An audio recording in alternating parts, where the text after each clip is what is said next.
안녕하세요. 저는 평소 사연을 즐겨 듣고 있는 30대 애청자입니다. 평소 사연을 들으며 제가 겪은 일들이 떠오르곤 했는데 막상 이렇게 사연으로 적으려고 하니 떨려오네요. 긴 이야기가 되겠지만 모두 함께 해주세요. 저와 남편은 같은 대학, 같은 과 친구였어요. 그렇게 10년을 그저 친구 사이로 지냈는데 30살이 넘어가던 무렵 어느 순간 갑자기 남편이 남자로 보이더라고요. 남녀 사이에 영원한 친구는 없다던가요? 남편 역시 저와 마음이 통했는지 그때쯤부터 저를 특별하게 대해주었고요. 그렇게 저희는 자연스럽게 친구를 넘어 연인 사이가 되었고 3년을 연애하다 결혼하게 되었어요. 사실 사귄 지 1년쯤 됐을 때 결혼하려고 준비를 한 적이 있었어요. 그런데 그 당시에 갑자기 서방님이 여자친구가 임신했다고 알려오는 바람에 결혼 준비가 뒤로 미뤄지게 되었었죠. 저희가 알아봤던 식장뿐 아니라 스튜디오, 드레스, 메이크업, 심지어 신혼여행지까지 고스란히 서방님과 동서에게 넘겨줘야만 했었어요. 결혼이 미뤄진 것도 모자라 신중히 골랐던 모든 것이 무용지물이 되었을 땐 섭섭한 마음이 들었지만 워낙 오래 봐온 서방님께 가는 것이라 비교적 기쁜 마음으로 다 넘겨줬던 것 같아요. 그렇게 서방님이 먼저 결혼을 하게 되었고 저흰 2년이 지나고 결혼식을 하게 되었죠. 저희 시댁의 장점 중 하나는 식구들끼리 사이가 좋은 것이었는데요. 막 선을 넘는다거나 지나친 간섭, 연락을 한다거나 하는 막무가내의 것이 아니었어요. 그저 딱 적당하게 선을 지키며 돈독하고 화기애애한 것이었죠. 시부모님들도 다 좋으셨고 서방님 역시 저를 잘 따르고 잘 대해주었죠. 딱 한 사람, 동서만 빼고요. 저와 동서는 결혼하기 전에도 그렇고 결혼하고 난 뒤에도 딱히 부딪힌다거나 얼굴 붉히는 일조차도 없었는데 왜인지 모르게 동서가 저를 싫어한다는 느낌이 계속 들더라고요. 그 느낌은 제가 결혼을 하고 난 뒤 더욱 강하게 느껴지더군요. 누구 때문에 제 결혼이 2년이나 미뤄졌는데 모든 사실을 다 알고 있는 동서가 저에게 고마워하기는커녕 적대적인 감정을 숨기지 않으니 저 역시 동서에 대한 마음이 곱지 않았어요. 그렇게 동서와 저 사이엔 묘한 기류가 맴돌았고 결국 그 감정이 폭발하는 날이 오고야 말았죠. 그날은 제삿날이었고 전 반차를 쓰고 시댁으로 향했어요. 큰 불만은 없었어요. 시댁은 제사가 많은 집안이었는데 제가 시집 오던 해에 어머님께서 다 없애시고 1년에 2번만 하자고 해주셔서 큰 부담이 없었거든요. 전 생각했던 것보다 일찍 시댁에 도착해 먼저 제사 음식을 준비했고 1시간쯤 지나니 동서가 아이를 데리고 오더군요. 아이도 아직 어리고 하니 동서에게 일을 시킬 생각 따윈 없었기에 전 간단한 인사만 나누고 주방에서 하던 일을 계속하고 있는데 동서가 아이를 안고선 쭈뼛쭈뼛 주방으로 오더라고요. 이리저리 날뛰고 싶어 안달이 난 아이를 안고선 말이죠. 어찌나 그 속이 훤히 보이던지 시집살이 무언지 제대로 알려줄까 하고 고민이 다 되더군요.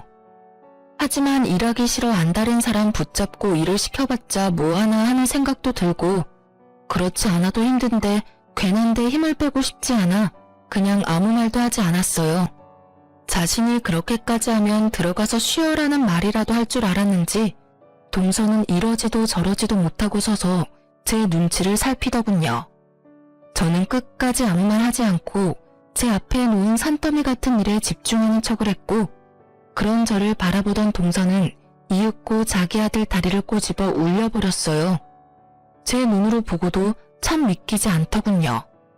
아무리 상황이 그렇다고 해도 어떻게 자기 아들 다리까지 꼬집어 울릴 수가 있는 건지 제가 봤다는 생각은 전혀 하지 못하는 건지 동서는 소름이 끼치는 연기를 펼치기 시작하더라고요. 어머, 넌 또 왜 울어? 형님, 죄송해요. 저도 좀 도우려고 일찍 온 건데 아무래도 애가 울어서요. 방에 데리고 가서 좀 달래줘야 할 것 같아요. 연기력이 얼마나 출중한지 만약 제가 동서가 꼬집는 장면을 목격하지 못했다면 깜빡 속을 만한 연기력이었어요. 황당한 전 아무 대답도 하지 못하고 있었고 까무러치듯 우는 아기의 소리가 들리자 어머님이 나오시더라고요. 우리 손주 왜 울어? 둘째야, 너 내가 우는데 여기서 뭐하니? 들어가서 애나 달래렴. 원래 애가 어릴 땐 일하고 싶어도 못하는 거야. 네? 그래도 형님 혼자 일하시는데 저 혼자 들어가기 좀 그래서요. 아유, 됐어. 뭘 그런 눈치를 보고 그래? 눈치 주는 사람도 없는데. 아, 그게요, 어머님. 그렇긴 하지만 아무래도 형님 혼자 하시니 제 마음이 좀 불편해서요. 이렇게 말하며 동서가 절 보는데 모르는 사람이 보면 제가 눈치 줬다고 오해하기 딱 좋은 눈초리더라고요. 어머님 역시 동서의 뜻대로 저를 오해하셨는지 저를 빤히 보시기 시작하는데 이대로 참고만 있을 일은 아니다 싶더군요. 전 저를 향하는 시선을 무시한 채 일어나 손을 씻고 동서에게 다가갔어요. 그리곤 동서가 꼬집었던 허벅지를 보여주며 이렇게 말했죠. 동서, 조심 좀 하지 그랬어. 아까 동서가 여기 살 찝는 것 같던데. 여기 봐봐. 아직 빨갛네. 조심 좀 해. 얼마나 아팠으면 애가 까무러치면서 울겠어? 그리고 내가 무슨 말 했어? 난 아무 말도 하지 않았어. 들어가서 아들 먼저 달래줘. 갑자기 꼬집혀서 아픈 건 둘째치고 애가 많이 놀랐겠어. 제 말에 동서는 제가 봤다는 사실을 깨달았고 아이의 허벅지보다 더 붉어진 얼굴을 하고 고개를 숙이더군요. 어머님은 계속해서 찡찡거리는 아이를 안고 방으로 가신다며 주방을 벗어나셨고요. 어머님이 들어가신 후 동서는 숙였던 고개를 획 들더니 화를 내며 저에게 따지기 시작하더군요. 형님, 꼭 이렇게 제 망신을 주셔야 해요? 이왕 모른 척 해주셨으면 끝까지 모른 척 해주시면 되잖아요. 아니, 애초에 저한테 들어가서 쉬라고 한마디 해주셨으면 이런 일까진 없었잖아요. 적반하장도 유분수지. 누가 누구한테 따지고 드는 건지 모르겠더라고요. 저 역시 참고 또 참고 있는 터라 더는 인내가 남아있지 않았고 오늘이 날이구나 하는 마음으로 동서의 말을 받아쳤어요. 내가 왜 그렇게까지 해야 하는데? 굳이 내가 왜? 그리고 어디서 큰 소리야? 동서가 그렇게 일하기 싫었으면 오늘 좀 늦는다고 연락하고 늦게 오던가. 이왕 와서도 일할 만한 여건이 안 되어서 좀 쉬겠다고 말하면 누가 뭐라고 해? 제가 쉬겠다고 하면 저만 미움받을 거 아니에요. 미움까진 아니더라도 눈치는 보였겠지. 그런데 말이야, 어머님도 그렇고 나도 그렇고 아기가 어린데 굳이 동서까지 일 시킬 마음은 없었어. 그런데 왜 말을 하지 않으세요? 들어가서 쉬라고 한마디만 했으면 됐잖아요. 아까도 말했잖아. 내가 왜 그렇게까지 해야 하냐고. 애는 엄마 품에서 내려와서 놀고 싶어 안달인데 그런 애를 굳이 안고 주방에 와서 서 있는 꼴을 보고 내가 굳이 동서한테 들어가서 쉬라는 말이 하고 싶었겠어? 나 그렇게 성격 좋은 사람 아니야, 동서. 그래서 굳이 어머님도 계시는데 우리 아이 허벅지까지 다 보여주신 거예요? 저 곤란하게 만들려고요? 설마. 나도 그럴 생각까진 없었는데 동서가 내가 말할 수밖에 없는 분위기로 몰고 갔잖아. 난 눈치는커녕 동서한테 말 한마디 한 적도 없는데 어머님 앞에선 내가 눈치 줘서 주방에서 벌선 사람처럼 구니 내가 별다른 방법이 있었겠어? 그래도 내가 마지막 인내심으로 동서가 일부러 꼬집어서 울렸다는 말은 안 했잖아. 내 두 눈을 의심했다 진짜. 다음부턴 그런 짓까지 하지 말고 그냥 말해. 일하기 싫다고. 이게 뭐야? 괜히 동서 혼자 오버해서 애까지 울리고. 난 있잖아. 일하기 싫다는 사람까지 엮어서 같이 고생시킬 마음 없어. 알겠어? 제 말에 동서는 할 말이 없는지 그저 저를 노려보았고 저 역시 동서를 노려봤어요.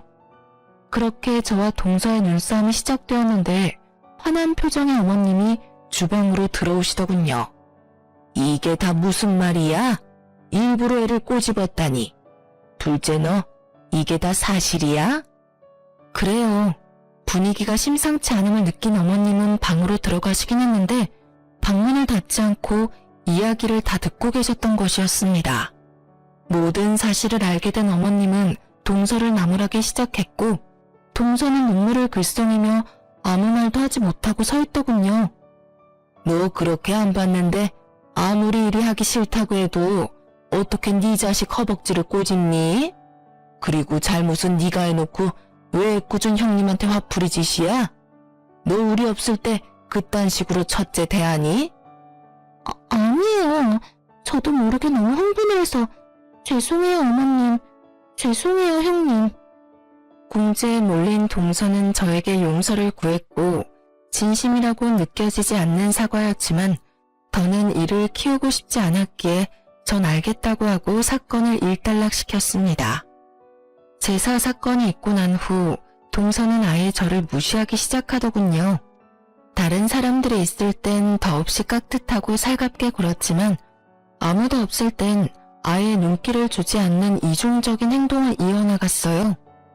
저 역시 동서와 똑같이 행동해줬고 자주 마주치는 일이 없었기에 크게 신경 쓰지 않고 지냈죠. 그러던 어느 날 집에 큰일이라면 큰일이 생겨났어요. 총각 때부터 남편의 어깨가 좋지 않았는데 점점 상태가 심각해지더니 결국 수술을 잡게 되었어요. 갑작스럽게 잡힌 수술 일정이라 제 회사에 연차를 내지 못했거든요.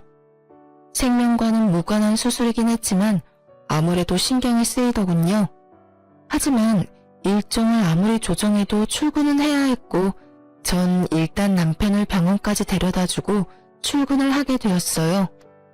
마음이 얼마나 급했는지 초인적 속도로 급한 일을 마무리하고선 다시 병원으로 향했죠. 가는 길에 병원에 전화를 걸었더니 남편이 이미 수술을 마치고 병실로 올라갔다고 하는데 마음이 얼마나 조급해지는지. 그렇게 전 병원에 도착해 남편의 병실로 들어섰고 거기엔 경악스러운 상황이 저를 기다리고 있더라고요. 아직 마취에 취해 있는 남편과 그런 남편의 손을 세상 애처롭게 잡고 있는 한 여자. 그 여자의 눈빛을 보는데 딱 알겠더라고요. 두 사람의 관계가 보통 관계는 아니라는 것을요. 자기야, 좀 괜찮아? 나 괜찮아. 괜찮은데 자꾸 잠이 와. 아직 마취해서 덜 깨서 그래. 조금씩 깨려고 노력해봐. 간호사 쌤 말이 이제 조금씩 깨워야 한다고 했어. 아프진 않지? 아프진 않아. 자기 얼굴 봐서 그런지 하나도 안 아프고 꿈꾸는 기분이야. 자기는 이 와중에도 참. 어쨌든 고생했어. 그 조용한 병실에 두 사람의 다정한 대화 소리가 들려오는데 제가 더 꿈을 꾸고 있는 기분이더군요. 그것도 1초라도 빨리 깨고 싶은 악몽이요. 하지만 제 앞에 놓은 모든 상황은 현실이더군요. 제가 올 줄 꿈에도 몰랐던 남편이 부른 저 여자는 상간녀였고 전 우습게도 굳이 일을 빨리 끝내고 와서 이 모든 끔찍한 광경을 남편의 병실에서 목격하고야 만 것이었죠. 충격에 빠진 것도 잠시 전 그 다정한 모습을 휴대전화에 남기고선 조용히 병실을 벗어났어요. 그날 이후 전 남편이 태어난 날만 기다렸고 남편이 태어남과 동시에 흥신소를 통해 남편의 뒷조사를 시작했습니다. 얼마나 지났을까요? 흥신소에서 연락이 왔고 연락을 기다리며 혼자 상상했던 것보다 현실은 더욱더 충격적이었습니다. 두 사람이 만나기 시작한 것이 얼마 되지 않았다는 건 제 예상과 같았어요. 하지만 충격적이었던 것은 두 사람이 만나게 된 계기였죠. 상간녀는 보험사에서 일하는 영업직원이었는데 그 상간녀를 남편에게 보험을 핑계로 삼아 소개해준 사람이 다른 사람도 아닌 바로 동서였던 것입니다. 동서와 상간녀는 친구 사이로 제 남편을 꼬여내기 위해 아주 작정을 한 모양이었어요. 작정을 하고 접근했든 어쨌든 남편은 상간녀에게 넘어갔고 이미 선을 넘어버린 남편의 모습들을 보는데 더는 결혼 생활을 유지하고 싶은 생각이 싹 사라지더군요. 흥신소에서 건네받은 사진을 한 장씩 넘겨보는데 남편의 미소를 볼 때마다 제 억장이 무너지더라고요. 그렇게 눈물을 흘리며 증거들을 보는데 제 이막이 열리는 듯 주인공이 남편에서 동서로 바뀌더군요. 동서 역시 바람을 피우고 있었는데 직업 특성상 출장이 잦은 서방님이 외박할 때마다 아이를 친정에 맡기고 열심히도 더럽게 놀아놨더라고요. 그 옆엔 항상 상간녀가 함께했고요. 끼리끼리 잘 논다라는 말이 어찌나 잘 어울리던지. 그리고 이 모든 일을 꾸민 동서의 계획을 흥신소 직원분의 입을 통해 전해 듣는데 동서가 참 대단하다는 생각이 들더군요. 증거와 사진은 다 보내드렸고 대략적인 설명도 파일로 정리해서 보내드렸습니다. 그리고 이런 말까지 해드려야 하나 말아야 하나 고민했는데 조사하다 한 사실은 모두 말씀드리는 게 원칙이라 말씀드리겠습니다. 네, 하나도 빠짐없이 말해주세요. 그게 동서되는 여자가 이 모든 계획을 세우고 진행했는데 그 이유가 가관이더라고요. 우리 직원이 카페에서 두 여자가 나누는 대화를 들었는데 동서라는 여자가 형님이 자신의 마음에 들지 않아서 그런다며 남편의 형을 제대로 자할 곳이라고 했다더라고요. 그 집 재산이 꽤 되는데 이혼시키고 그 집 며느리 되면 다 장남 몫이라고요. 한 몫 크게 챙기면 자기 몫도 잊지 말고 나눠야 한다면서 각서까지 쓰고 나눠 가졌다고 하던데요. 물론 이 대화 내용도 모두 녹음했고 이 파일은 전화 끊는 대로 보내드릴 테니 확인해 보시면 될 것 같습니다. 하여튼 그 여자들 보통 여자들 아니니 사모님도 각별히 조심하시는 게 좋을 것 같아서 말씀드립니다. 아, 네. 감사합니다. 수고 많으셨어요. 전화를 끊은 저는 다시 한번 동서의 대범한 행동에 감탄을 금치 못했어요. 제가 아무리 마음에 들지 않는다고 해도 형님 자리를 바꿀 생각을 한다니. 대담하다고 해야 할지 영악하다고 해야 할지 모르겠더라고요. 하긴 그 정도 되는 여자이니 자기 배 아파 낳은 자식 허벅지도 그렇게 인정사정 없이 꼬집어 올렸겠지만요. 어쨌든 이미 모은 증거들은 확실했지만 저는 확실하게 하기 위해 남편의 휴대전화를 뒤져보았지만 이미 다 삭제한 것인지 아무것도 없더라고요. 실망감도 잠시 저의 머릿속엔 차량 블랙박스가 번뜩 떠올랐고 남편이 자는 것을 확인하고 남편의 차로 향했어요. 남편은 블랙박스까진 생각하지 못한 것인지 그곳엔 외도 증거와 함께 남편이 어떤 생각을 가졌는지 적나라하게 녹음되어 있더군요. 자기야, 그러면 이혼하는 거지? 그럼 얼른 이혼하고 자기랑 살아야지. 그 얼른이 언제야? 빨리 이혼해. 나 더는 기다리기 힘들단 말이야. 나도 빨리 이혼하고 싶어. 당신 혼자 두고 집에 들어가는 내 기분은 오죽하겠어? 조금만 더 기다려줘. 일단 부모님께 먼저 말씀드려야 해. 알잖아. 우리 부모님 그 여자 엄청나게 좋아하시는 거. 당연히 아들인 내가 우선이겠지만 그래도 혹시 모르니까 좋게 좋게 마무리 짓는 게 우리한테 이득이야. 알겠지? 알겠어. 어쩔 수 없지. 그런데 자기 마음은 확실한 거지? 확실히 나 사랑하는 거 맞냐고. 혹시 사는 건 그 여자랑 계속 살고 나랑은 바람만 피우면서 즐길 생각은 아니지? 그런 말이 어디 있어? 내가 자기를 얼마나 사랑하는지 몰라서 그런 말을 해? 아니, 말만 그렇게 하고 이혼은 자꾸 미루니까 그렇지. 아니야. 돌아가는 상황 조금만 지켜보다가 적절한 때에 이혼 이야기 꺼낼 테니까 조금만 기다려줘. 자기 이거 받아. 저번에 이거 예쁘다고 했었지? 이거 내가 갖고 싶어 하던 샷땡 가방이잖아. 이 비싼 걸. 고마워, 자기야. 이 정도 가지고 뭘. 자기가 좋아하니까 나도 뿌듯하다. 다음엔 더 좋은 걸로 사줄게. 자기 최고야. 사랑해. 나도 사랑해. 상간녀가 만나는 남자가 한둘이 아니라는 사실을 꿈에도 알지 못하는 남편은 상간녀에게 푹 빠져 있는 돈 없는 돈 다 퍼다 쓰며 상간녀의 배를 불려주고 있더군요. 남편과 알고 지낸 지 15년. 사진으로 볼 때보다 더 큰 배신감이 밀려오며 눈물이 멈추지 않더라고요. 몇 시간을 울었는지 어느새 어둑하던 차 밖은 밝아지고 있었고 전 여전히 흐르는 눈물을 닦으며 복수를 계획했어요. 아침이 되었고 전 여전히 아무것도 모르는 척을 하며 출근하는 척을 하고선 미리 만나기로 약속해두었던 서방님을 만났어요. 다른 사람은 몰라도 서방님 역시 이 빌어먹을 상황의 피해자이니 모든 사실을 알아야 한다고 생각했기 때문이었죠. 갑작스러운 저의 연락에 의아해하던 서방님은 제가 내민 외도 증거들을 살펴보더니 무거운 입을 떼더군요. 형수님, 이게 전부 사실인가요? 안타깝게도 그래요, 서방님. 동서가 그 여자를 형한테 소개해줬고 형은 그 작전을 보기 좋게 넘어갔어요.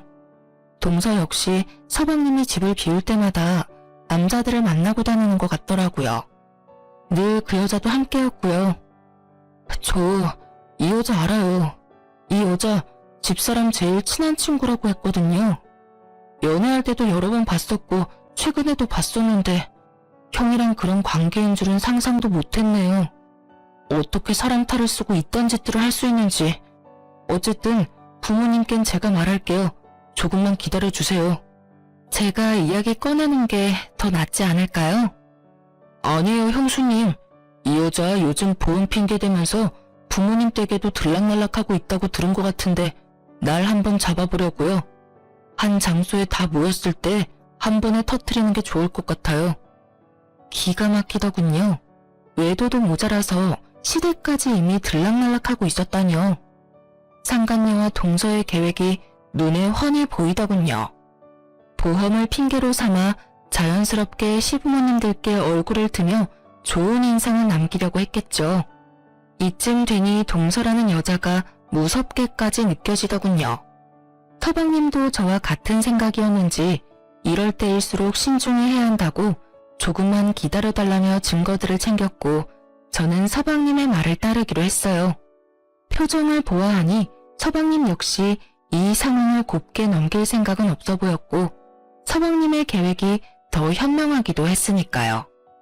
그렇게 전 서방님의 연락을 기다렸고 상간녀가 시댁을 방문한다는 연락을 받게 되었어요. 기다리고 또 기다린 날이었는데 막상 모든 걸 밝힐 날이 되니 심장이 떨어질 듯이 뛰기 시작하더라고요. 전 떨리는 마음을 진정시키며 시댁으로 향했고 시댁에 들어서니 시부모님은 물론이고 남편과 상간녀, 동서와 서방님까지 모든 식구가 모여있더군요. 저의 등장을 상상도 못했던 세 사람은 당황한 기색이 역력했고 남편과 상간녀는 티나게 저의 눈치를 살피기 시작하더라고요. 그 와중에 동서는 저에게 친근한 척을 하면서 다가오는데 당장이라도 친한 척 제 팔을 잡은 동서의 팔을 확 꺾어버리고 싶은 걸 얼마나 참았는지 모릅니다. 그렇게 제가 이성의 끈을 끊어먹을 위기에 처해 있을 때 서방님이 아버님께 준비한 증거들을 보여주며 상황을 설명하기 시작했어요. 아버지, 이거 좀 보세요. 이게 다 뭐야? 형이 저 여자랑 바람을 피우고 있더라고요. 두 사람이 만날 수 있도록 도움을 준 사람이 놀랍게도 제 집사람이었고요. 서방님의 말에 아버님은 믿을 수 없다는 표정으로 증거들을 살폈고 동서는 어느새 아버님 앞에 무릎을 꿇고 앉아 눈물을 흘리고 있더군요. 모든 상황을 그저 지켜보던 어머님은 보통 상황이 아니다 싶으셨는지 아이를 안고 방으로 들어가 버리셨고 아이가 자리에서 사라지자 아버님께서 남편에게 의중을 물으며 본격적인 대화가 시작되었어요. 이게 다 어떻게 된 것이야? 이 사진들이 전부 사실인 거야? 아버님은 사진을 흔들며 남편에게 물었고 남편은 차라리 잘 됐다는 투로 대답하더군요. 네, 보신 대로예요. 저 이 수정이와 만나고 있고 수정이 사랑해요. 뭐가 어쩌고 저째? 누굴 사랑한다고? 이 여자 수정이를 사랑한다고요. 그래서 드리는 말씀인데 집사람하고는 이혼하고 남은 여생은 수정이하고 살고 싶어요, 아버지. 제가 버젓이 자신의 옆에 앉아있는데도 다른 여자를 사랑하고 있으며 그 여자와 살고 싶다는 남편을 보며 그나마 있던 미운 정마저도 뚝 떨어지는 기분이 들더군요. 아버님 역시 저와 생각이 같으신지 남편을 가만히 노려보다 저에게 시선을 옮기신 후 차분한 말투로 질문하셨죠. 아가, 네 생각은 어떠냐? 넌 어떻게 하고 싶어? 저 역시 같은 생각이에요. 저딴 인간하고는 1분 1초도 같이 살고 싶지 않아요, 아버님. 그래. 일단 알겠다. 아버님은 고개를 끄덕이며 생각에 잠기신 듯 하더니 이내 고개를 들며 남편에게 통보하듯 말하기 시작하셨어요. 두 사람 말은 잘 들었고 그렇게 하도록 하자. 일단 결혼할 때 마련해준 집부터 비우거라. 네, 알겠습니다, 아버님. 당연한 듯 답한 저와는 달리 남편은 이런 상황은 계획에 없었다는 듯 언성을 높이기 시작하더군요. 아버지, 그게 무슨 말이세요? 집은 갑자기 왜 비워요? 아버지, 그 집은 저한테 주신 집이잖아요. 그러면 이제 제 집인데 저까지 왜 그 집에서 나와야 하냐고요? 그걸 몰라서 묻는 게야? 그 집은 너희 두 사람이 결혼한다기에 준 집이었다. 엄연히 따져 말해보자면 네가 아니라 내 며느리한테 주는 뇌물과도 같은 거였어. 모자란 내 아들 잘 데리고 살아달라고 뇌물로 준 집인데 두 사람이 이혼한다고 하니 당연히 집은 다시 돌려받아야 하지 않겠어? 집은 비우는 대로 팔아서 며느리한테 위자료로 조금 줄 생각이니 그런 줄 알고 이번 주 내로 집부터 비우거라. 아버님은 최대한 차분하게 말씀하셨지만 그런 아버님과는 달리 남편은 더욱 언성이 높아지더라고요. 그럼 저는요? 그 집에서 나오고 나면 저는 어디에서 수정이랑 새 출발해요? 아, 새로 집 얻어주시려고요? 하긴 이 사람이랑 살았던 집에서 수정이랑 계속 사는 것도 좀 그렇긴 하겠다. 아버지, 그럼 집은 언제 얻어주실 건데요? 어쩜 저리도 머릿속이 텅텅 비일 수가 있는 것인지. 남편을 알고 지낸 세월이 15년인데 저렇게 생각 없는 놈이었다는 것을 처음 깨달은 저 자신이 참 한심스럽더군요. 저리 한심한 새끼인 줄도 모르고 이 인생의 절반을 함께 했으니 말이에요. 저도 저 자신이 이렇게나 한심스러운데 아버님은 오죽하실까 하는 생각이 들었고 제 예상대로 아버님 역시 깊은 회의감이 드는지 긴 한숨 후 단호하게 말씀하시더군요. 네 놈은 이 상황에서 할 말이 그것뿐인 거야? 다른 사람한텐 몰라도 네 집사람한테는 용서를 구했어야지. 네가 그러고도 사람이라고 할 수 있는 게야? 네가 그러고도 집 해달라는 말이 입 밖으로 나오냐 이 말이다. 아버지 그건 어차피 이미 다 안 상황이고 이제 와서 사과 따위 해봤자 뭐예요. 달라질 게 없는데요. 이걸 말이라고 내뱉고 있는 건지 정말 아버님만 아니었다면 그 자리에서 딱이라도 한 대 때리고 싶은 심정이더라고요. 그런 심정도 잠시 저보다 더 격분하신 아버님이 고작 딱이 한 대보다 더 큰 복수를 남편과 상간녀에게 해주시더군요. 그걸 말이라고 하는 게야? 그러면 어떻게 해요? 이미 제 마음이 그런 걸 어떻게 하냐고요? 그건 그렇고 집은 해주실 거죠? 저 수정이랑 같이 살 집 필요해요, 아버지. 아버지 장남이 길거리에서 사랑하는 여자랑 살 수는 없잖아요. 난 너 같은 놈한테 더는 지원해줄 생각 따위는 없다. 네 입에서 이혼이라는 말이 나오는 그 순간부터 난 아들 하나 없는 셈 치기로 했으니 아무것도 바라지 말거라. 아버지, 이러시는 법이 어디 있어요? 내 돈으로 내가 알아서 하겠다는데 법이 왜 나와? 더는 긴 말 하지 말거라. 난 그리 결정했고 한번 내린 결정은 절대 번복할 생각 따윈 없으니 혹여나 내가 죽으면 달라지겠지 하는 생각도 하지 말거라. 유언장에 다 적어놓고 죽을 거니 알겠느냐? 아버님의 말씀에 남편뿐 아니라 상간녀의 얼굴까지 사색이 되어버리더군요. 당연했죠. 남편이 가진 거라곤 재산 좀 있는 부모님이 다였는데 그마저도 다 끊긴 위기이니 남편과 상간녀가 그리고 있는 미래가 달라도 너무 달라지는 처지가 되어버렸던 겁니다. 거기에다가 블랙박스를 통해 알게 된 사실으론 그나마 가진 직장마저도 상간녀와 함께 새 출발할 때 아버님께 투자받아 사업을 시작할 요량으로 직장에 사표를 내버렸고 곧 회사에서 나와야 할 상황이니 더욱 앞이 깜깜했겠죠. 사색이 된 남편은 이내 상간녀를 바라보았고 어쩔 수 없다는 듯 이렇게 말하더군요. 자기야, 이왕 이렇게 된 거 나 그냥 이혼하고 열심히 살아볼 테니까 자기도 나 믿고 열심히 살아줘. 그러면 우리 두 사람 잘 살 수 있지 않을까? 남편의 해맑은 굳건한 다짐에 상간녀의 얼굴은 더욱 사색이 되어가더니 이윽고 소리를 지르며 남편을 뿌리쳤어요. 야, 너 미쳤어? 손이 발이 되게 빌어서 한 푼이라도 받아올 생각을 해야지. 뭐? 열심히 살아달라고? 그게 말이야 뚱이야. 내가 미쳤어? 너 같은 거랑 같이 살게? 자기야, 그게 무슨 말이야. 나 사랑한다고 했잖아. 사랑 같은 소리 하네. 그건 네가 네 부모한테 받아올 재산이 있을 때나 한 사랑이고 지금 이 상황에선 안 하지, 사랑. 끼지도 않아? 돈도 한 푼 없고 직장도 없는데 능력까지 없는 너 같은 놈이랑 내가 왜 살아? 너 같으면 같이 살겠니? 난 너 같은 놈이랑 살 생각 전혀 없으니까 나한테 들러붙을 생각도 하지 마라. 알겠어? 한바탕 파보인 상간녀는 고래고래 소리를 지른 후 현관을 향해 걸어갔고 그런 상간녀를 동서가 붙잡더군요. 수정아, 진정 좀 해. 네가 지금 이렇게 가면 어떻게 해. 잠시만, 조금만 진정 좀 하자, 응? 애처롭게도 붙잡는 동서가 불쌍하지도 않은지 상간녀는 동서를 밀치며 정신줄을 놔버린 사람처럼 소리를 지르더라고요. 진정? 너 같으면 진정이 되겠어? 이게 다 너 때문이야. 왜 나한테 저딴 놈이나 꼬시라고 해서 이 거지 같은 상황에 날 엮게 하냐 이 말이야. 그게 무슨 말이야. 너 지금 너무 흥분해서 아무 말이나 막 하는가 본데 흥분 좀 가라앉히자 제발.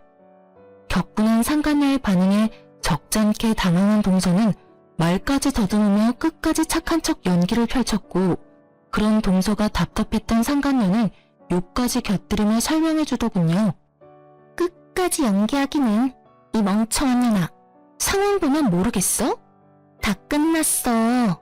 네가 나한테 저 멍청한 놈 꼬시라고 한 것부터 그래서 내가 의도적으로 저 멍청한 놈한테 접근해서 이혼시키려고 한 것까지 다 들켰다고. 그러니까 너도 착한 척 연기 그만하고 네 살 길부터 찾으란 이 말이야. 아니야, 아니라고. 난 그런 적 없어. 자신의 계획이 상간녀의 입을 통해 적나라하게 밝혀지자 동서는 크게 당황했고 당황한 동서는 상간녀를 있는 힘껏 밀쳐버리더라고요. 동서에게 밀쳐진 상간녀 역시 기분이 몹시 상해버렸는지 동서를 더 세게 밀쳐버렸고 그렇게 두 사람의 몸싸움은 시작되었어요. 시장판 싸움보다 더욱 거친 두 사람의 개싸움이 계속되는 사이 서방님은 모든 상황을 정리하고 싶은지 따로 정리해두었던 동서의 외도 증거들을 보여주며 차분히 자기 뜻을 알리기 시작했죠. 아버지, 이거 형뿐만 아니라 저 사람도 외도를 저지르고 있더라고요. 그래서 저도 이혼을 하려고요. 한꺼번에 이런 충격 드리게 돼서 죄송하지만 더는 저런 여자와 살 수가 없어요. 그러니 아버지께서 이해 좀 해주세요. 이해는 무슨, 당연히 이혼해야지.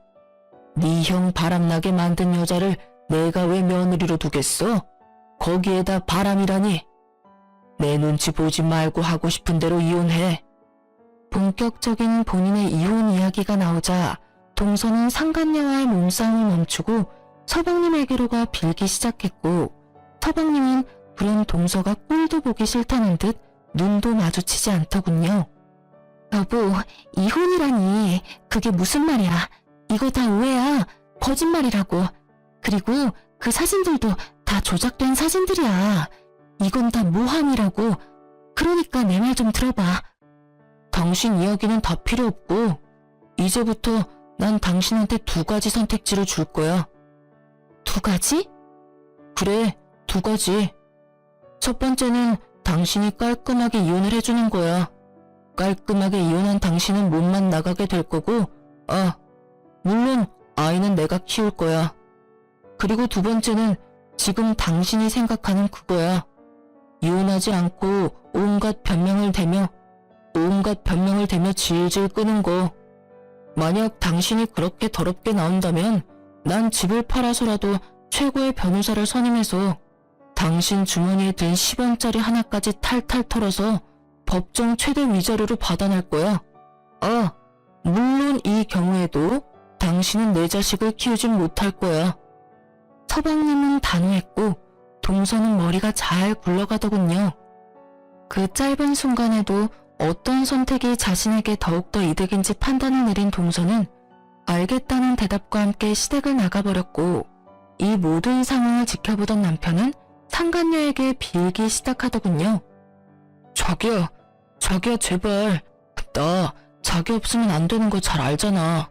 그러지 말고 다시 한 번만 잘 생각해봐. 응? 우리 아버지 말은 저렇게 했어도 나 절대 못 버려. 아버지 마음만 돌리면 우리 둘이 잘 먹고 잘 사는 일만 남은 거라고. 아직도 정신 못 차렸어? 다 끝났어. 끝났다고. 다신 나한테 연락하지 마. 알겠어? 상간녀는 매몰차게 남편을 뿌리치더니 동서와 마찬가지로 시댁을 나가버렸고, 이제 남은 사람은 저뿐이었죠. 아무리 남은 사람이 저뿐이라고 하더라도 자신이 보여준 짓거리가 있는데 설마 저에게까지 매달릴까 싶었는데 남편 놈은 그 대단한 짓을 하고야 말더군요. 여보, 나 버릴 거 아니지? 우리 친구로 10년, 연인으로 3년이야. 부부로 산 세월까지 다 하면 15년이 넘는다고.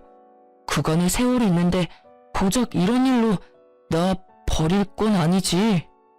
이 와중에도 그 흔한 미안하다는 사과 한마디 하지 않는 놈을 보는데 제 심정이 어땠는지 여러분은 짐작이나 가시나요? 말로 표현 못할 5만 가지 감정이 제 머릿속을 오가더라고요. 그중 가장 큰 감정은 배신감과 비참함이었어요. 절 얼마나 하찮게 그리고 우습게 봤으면 이 와중에도 사과 한마디 없이 저의 용서를 바라는 걸까 싶어서요. 참 대단하다 정말. 이 와중에도 나한테 미안하단 말 한마디가 없으니까 말이야. 그거야. 미안한 건 말하면 입 아프니까 굳이 안 한 거지. 나 당신한테 정말 미안해. 진심이야. 그러니까 나 한 번만 용서해줘. 내가 앞으로 정말 잘할게. 당신이 잘하든 말든 난 이제 상관없어. 난 아까 말했듯이 당신 같은 인간이랑 이제 1분 1초도 같이 살기 싫으니까. 여보 제발 그러지 말고 나한테도 기회를 줘. 기회? 내가 당신 마음 모를 줄 알아? 나한테 어떻게든 달라붙어서 아버님 마음 돌리려고 그러는 거잖아. 내가 정말 좋아서 아니라 당신이 아쉬워서 이러는 거 모르는 줄 아냐고. 내가 정말 바본 줄 알아? 이 상황에서 어떻게 나한테 기회를 달라고 부탁할 수가 있어? 당신 정말 뻔뻔하다. 난 당신이 이렇게까지 파렴치한 사람인 줄 정말 몰랐어. 정말 실수였어. 실수였다고. 우리가 함께한 세월이 15년인데 이까지 바람 한 번쯤은 덮고 넘어가 줄 수 있잖아. 당신은 왜 그렇게 사람을 모질어? 제가 자기 사과를 받아주지 않자 도리어 화를 내는데 정말 어이가 없더라고요. 그러면서 제가 왜 이 인간 같지도 않은 인간이랑 그곳에서 입씨름을 하고 있는지도 모르겠고요. 그래서 전 준비했던 마지막을 해주었어요. 나 원래 이렇게 모질었어. 몰랐어? 그리고 또 모질게 말해보자면 아쉽게도 당신한텐 선택지는 물론이고 기회도 없어. 난 당신이랑 좋게 이혼할 생각도 없고 쉽게 이혼할 생각도 없어. 그러니까 각오 단단히 하는 게 좋을 거야. 마지막 경고의 말을 끝낸 저는 아버님께 인사를 드리고 시댁에서 나와버렸습니다. 그 뒤론 일사천리였어요. 남편이 찾아오기도 했고 연락으로 귀찮게 굴기도 했지만 이혼은 막힘없이 진행되었어요. 전 상간녀 소송과 함께 동서에게도 위자료를 청구했고 좋은 변호사분을 만난 덕분에 예상보다 빨리 그리고 예상보다 많은 금액의 위자료들을 받고 이혼을 할 수 있었어요. 서방님 역시 전 동서는 깔끔하게 보내주었지만 상간남 소송만큼은 칼같이 진행했다고 하더군요. 그 많은 남자 중 전 동서가 유부녀인 걸 알면서도 꽤 오랫동안 지속적이게 만나던 남자가 딱 한 명 있었는데 그 남자만큼은 그냥 넘길 수가 없었다고 하더라고요. 그렇게 진행된 상간남 소송으로 서방님 역시 복수를 할 수 있었죠. 서방님과 이혼을 하고 난 후 전 동서는 당연하다는 듯 상간남을 찾아갔다고 들었어요. 하지만 상간남 소송까지 당해 망신이란 망신은 다 당하고 돈은 돈대로 날린 상간남은 이미 그 여자에게 남은 마음이라곤 미움뿐이었고 그랬기에 전 동서를 받아주는 일은 없었죠. 거기에다가 땡전 한 푼 없는 여자니 폭 붙일 생각이 아니라면 더욱 받아줄 마음이 들진 않았겠죠. 전 남편의 결말도 다르진 않았어요. 저와 이혼하고 난 후 시댁에서도 받아주지 않자 전 남편이 찾은 곳은 상간녀였다고 합니다. 매일같이 찾아가 얼마나 귀찮게 했으면 상간녀에게서 전화가 다 왔더라고요. 이보세요. 당장 그쪽 남편 좀 데리고 가라고요. 매일같이 찾아와서 울고 불며 매달리는데 사람 미칠 지경이라고요. 그런 말을 왜 나한테 하는지 잘 모르겠네요. 내가 왜 그 사람을 데리고 가야 하는데요? 그거야. 저 남자가 그쪽 남편이니까 그렇죠. 그 남자 이제 내 남편 아니거든요. 네가 꼬셔서 정신 나가게 했으면 네가 책임져야지. 누구한테 떠넘기는지 모르겠네. 내가 왜 책임을 져? 내가 그때 말했었잖아.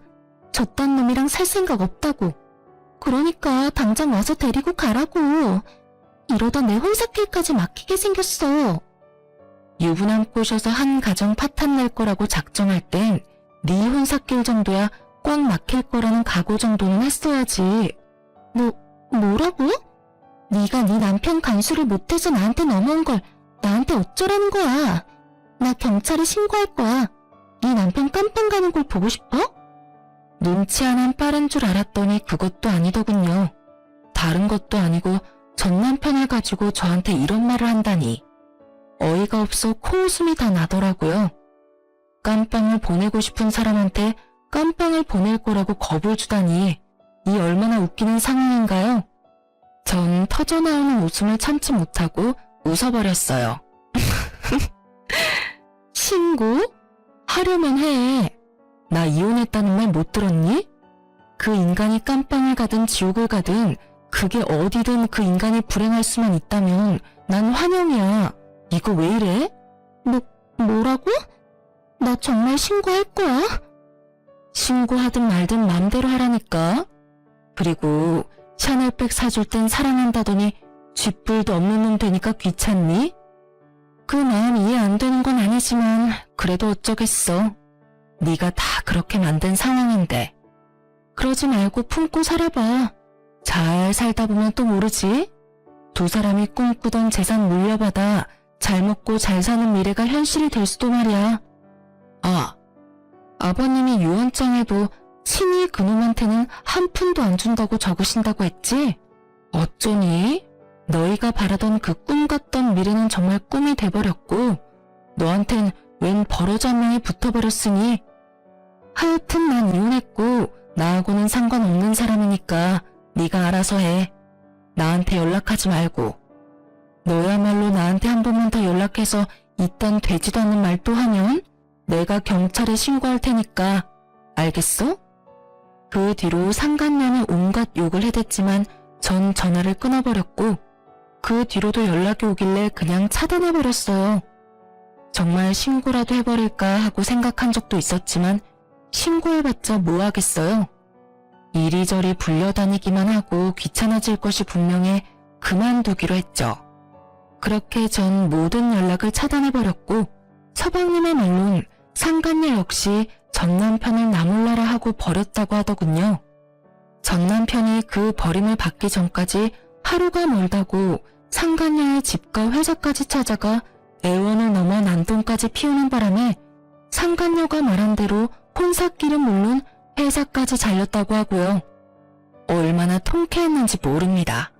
사실 위자료를 받은 것만으론 상간녀에 대한 제 분노가 다 사라진 건 아니었는데 제 가정이 박살난 것처럼 상간녀의 일상도 망가졌다고 하니 그것 참 통쾌하더군요. 그리고 그 뒤론 제가 예상했던 그대로더군요. 전 남편은 또다시 시댁으로 찾아가 손이 발이 되게 빌며 시댁에서 지낼 수만 있게 해달라며 빌었지만 아버님과 어머님은 받아주지 않았고 오갈 데가 아예 없었던 전 남편은 결국 퇴직금으로 작은 원룸을 얻어 살고 있다고 하더군요. 믿었던 모든 사람에게서 버림을 받은 충격 때문인 건지 능력이 부족한 것인지는 모르겠지만 취업은 되지 않았고 그 대신 일용직을 나가며 하루하루를 연명하고 있다고 해요. 그래도 일용직이라도 나가서 생활비라도 벌고 있으니 참 다행이라고 했네요. 돈 한 푼 벌지 않고 수중에 있던 돈마저 떨어지면 저에게 찾아와 또 어떤 귀찮은 짓을 할지는 모르는 일이니까요. 그 소식을 마지막으로 전 서방님을 비롯해 시댁과 연락도 끊어버렸어요. 악한 감정은 없었지만 아무래도 전 남편과의 기억이 계속 떠올라 관계를 지속할 수는 없겠더라고요. 일단 저도 살아야 했으니까요. 전 이혼하고 난 후 사연에서 듣던 것처럼 잘 지내지진 않더군요. 남편을 사랑하는 마음이 남은 건 아니었지만 몰아치는 감정의 소용돌이 속에서 방황했던 것 같아요. 때론 슬펐고 때론 무기력했고 때론 한탄도 했고요. 괜찮아졌다 싶으면 어김없이 떠오르는 함께했던 세월이 저를 참 많이도 힘들게 괴롭혔습니다. 한동안은 그 모든 감정을 외면한 채 지냈는데 외면하는 것이 정답이 아니라는 생각이 어느 날 들더군요. 그날부턴 전 그 감정들을 당연한 일이라고 여기기로 했고 그 당연한 힘듦을 받아들이기 시작했어요. 그렇게 3년이 지난 지금은 사연으로 이혼 이야기를 적을 만큼은 덤덤해진 것 같아요. 아주 가끔은 좋았던 기억도 또 가끔은 나빴던 기억도 떠오르긴 하지만 그마저도 그랬었지 하고 씁쓸한 웃음 정도는 지으며 넘길 수 있는 정도가 되었어요. 요즘 전 작은 카페를 차려 운영하고 있어요. 회사는 이혼 후 마음이 많이 힘들었던 시기에 동료들에게 민폐만 끼치는 것 같아 그만두게 되었고 한동안은 휴식기를 가지다 찾은 취미가 커피였어요. 평소 제빵을 좋아하기도 했던 터라 쉬는 동안 기분 환기도 시킬 겸 배워뒀던 것이 직업이 되었네요. 처음엔 적자였던 가게가 이젠 꽤 좋아졌어요. 나름 단골도 많이 생겼고 수입도 많아진 것이 꽤 괜찮은 가게가 되었죠. 그렇다고 해서 너무 바쁜 것은 아니라서 저만의 시간을 보내기에도 딱 안성맞춤이에요. 전 이런 제 삶에 아주 만족하며 지내고 있고 앞으로도 제 삶과 저의 안정을 위해 더 노력하고 더 열심히 살아갈 예정이에요. 이로써 제 이야기는 끝이 났어요. 어떠셨나요? 욕들 많이 하셨나요? 전 사연을 들을 때마다 혼자 그렇게 욕을 하거든요. 어쨌든 저의 긴 이야기 잘 들어주셔서 너무 감사하고 또 감사합니다. 오늘도 좋은 하루 되세요.